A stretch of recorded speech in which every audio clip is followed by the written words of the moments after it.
bring in former senior FBI official Katherine Schweit. She created and led the FBI's active shooter program, which was created after the Sandy Hook massacre. Katherine, about 3 months before the shooting, you gave a keynote address at the annual policy meeting for the Association of Christian Schools International. That's a Protestant educational organization.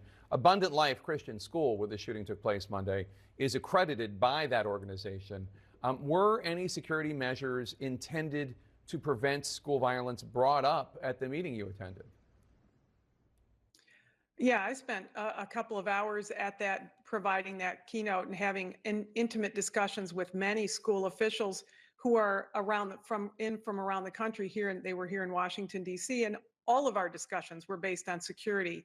They're keenly concerned about the security at their schools, and we talked about, whether you should take, what kind of baby steps you should take versus big steps, baby steps being make sure that the doors are locked, to make sure that everybody's got a bead on the students to know if they're under stress and under duress.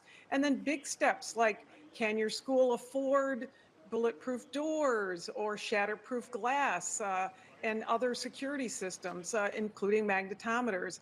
And every school is in its own position, Jake. They just don't know for sure what they can afford, but they work at it one piece at a time. And that's really what I encourage them to do.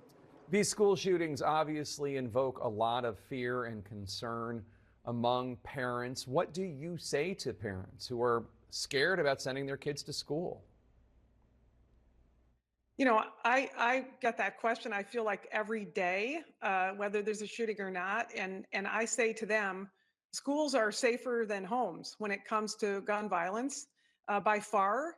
There are more children killed in homes than at schools. School shootings are very rare, but of course we give them outsized coverage when it comes to news because it kills us. It breaks our hearts to see children live and go to school in fear. But I think parents really are the first and often missing link to talk to their students about how, yes, it's important to be prepared for a disaster, but it's not a requirement that it's going to happen. Just like a fire, right? We haven't lost a child to a fire since the 1950s in the United States, but we still do fire drills, hurricanes, tornadoes. Security when it comes to gun violence or knives or any other kind of a violence is just something where the parents need to talk to the students first, and then also encourage them to say something if they see something. Because I'll tell you, the most astonishing fact that we pulled out of the data on the research that the FBI behavioral experts did on our shootings after Sandy Hook was that 92% of the school shooters told one of their classmates that they were going to do this. Do you know of any new security measures being worked on right now that could prevent school shootings? Overall, I think there's physical security requirements. I know there's a new company it has produced and it is about to distribute, make available bulletproof doors. I think about that teacher saying that she had the student saying the teacher had a pair of scissors and was standing behind the door. And I just think, oh my gosh, that's heartbreaking, right?